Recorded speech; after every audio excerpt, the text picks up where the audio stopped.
first and foremost, obviously, this was an awesome trip for us. And I think that everybody here did an unbelievable job. I think our guys, I'm sure they're ready and excited to go back to campus, but I think they really enjoyed it. They've asked several times about, can we stay here for another week? I think the food was awesome. I think the convenience of where everything was. They could walk down in the morning. I think it was a really. I'm the same way. I think if we could stay here another week, I would love it. I'm sure my family would love it too, so just to stay away. But I think we got a lot done. It'll be a challenge for us to go back to campus, change up the routine a slight bit. Now it's a little bit more about being disciplined, your travel, going home, going to bed, a lot of the things that are going on. But all in all, I'd say a really, really good first 6 days, really competitive to the edge where guys are challenged, to a point where they almost lose their emotion, but they've done a really, really good job. Obviously, it'll get more challenging as you get to 7, 8, 9, 10 when the minds start to go a little bit more. But I probably couldn't be more excited about what it is we got done here in our 7 days here. What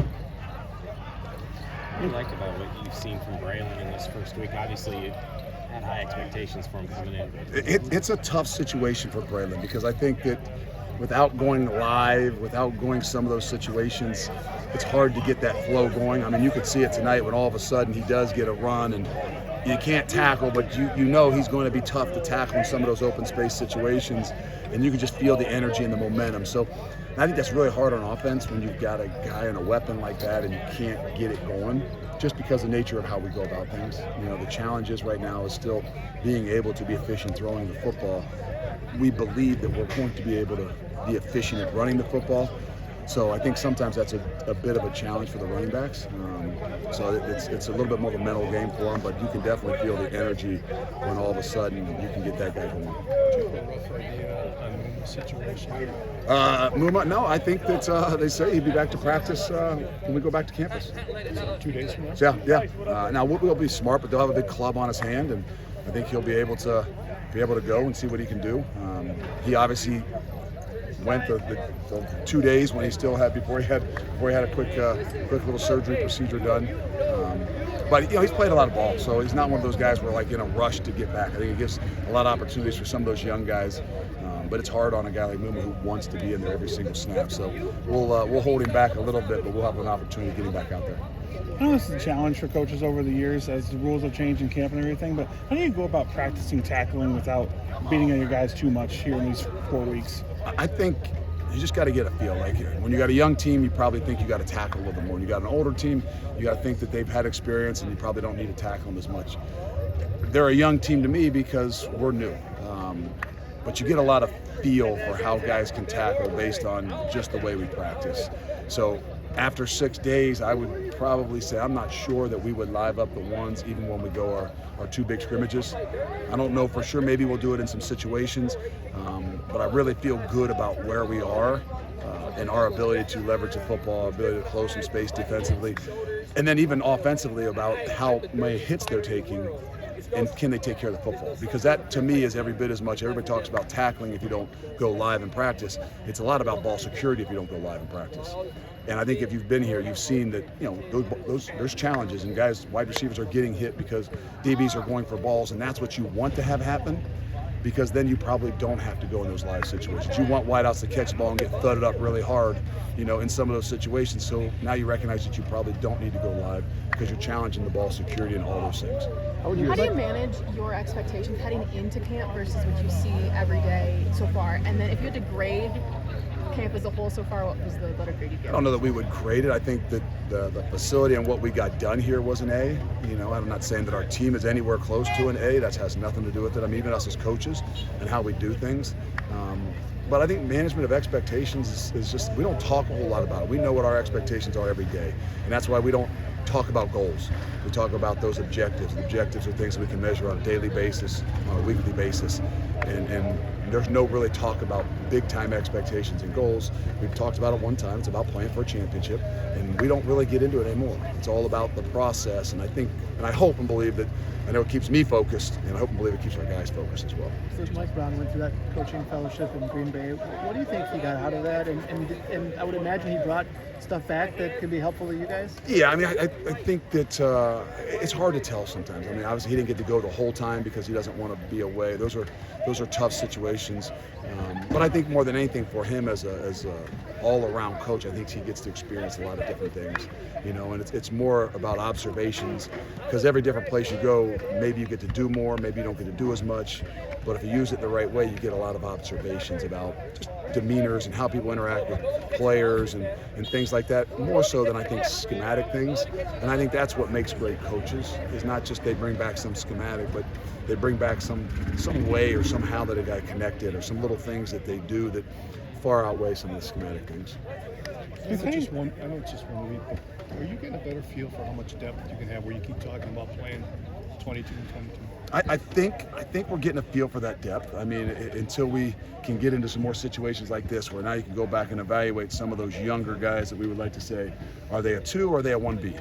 And I think our big thing is if we feel like they're a 1B, then we've got to be able to play 22 guys on both sides of the ball.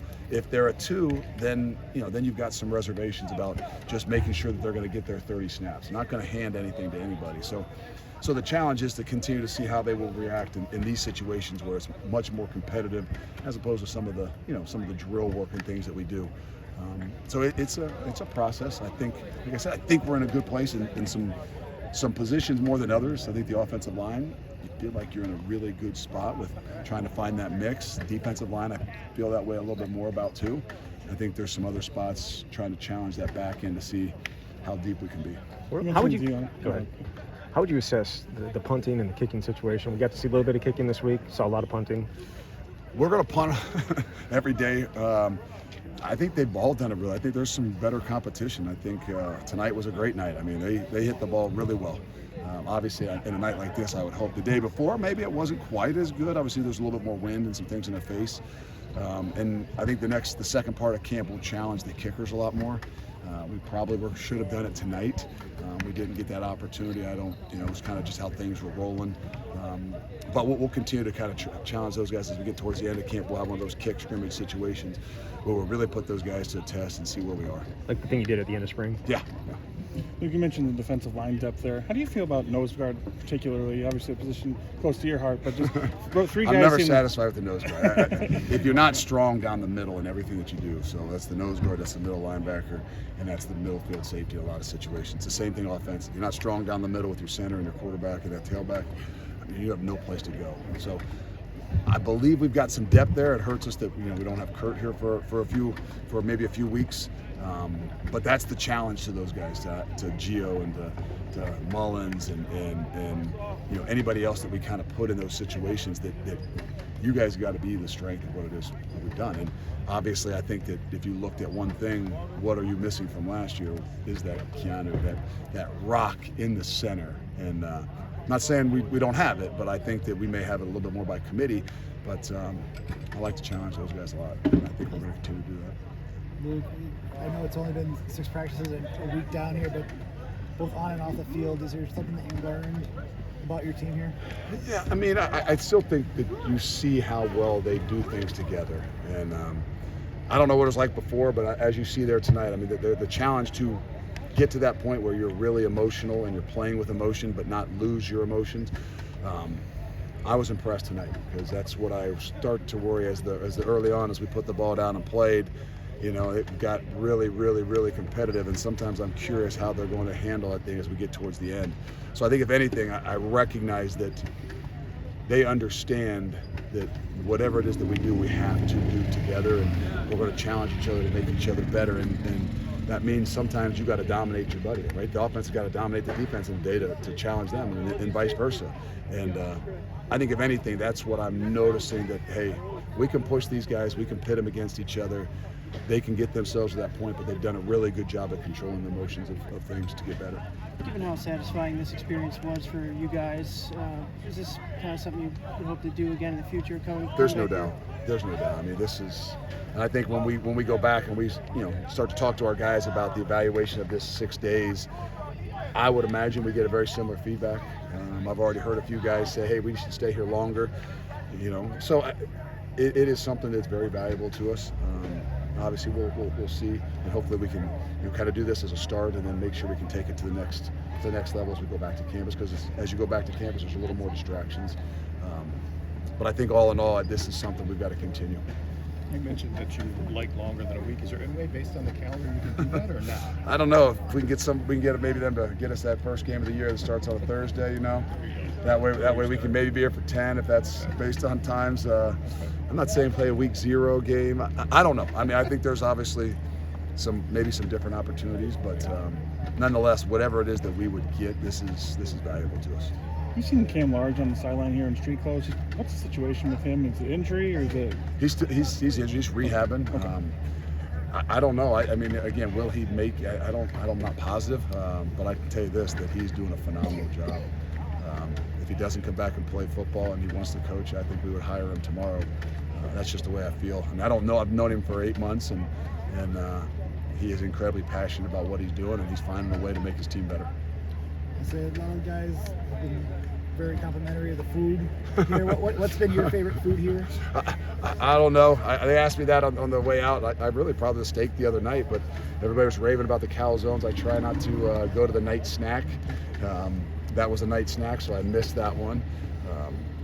That's what's hard. It's been really, really, really good, and you can tell the pride that they take in what it is that they do, and it's been impressive.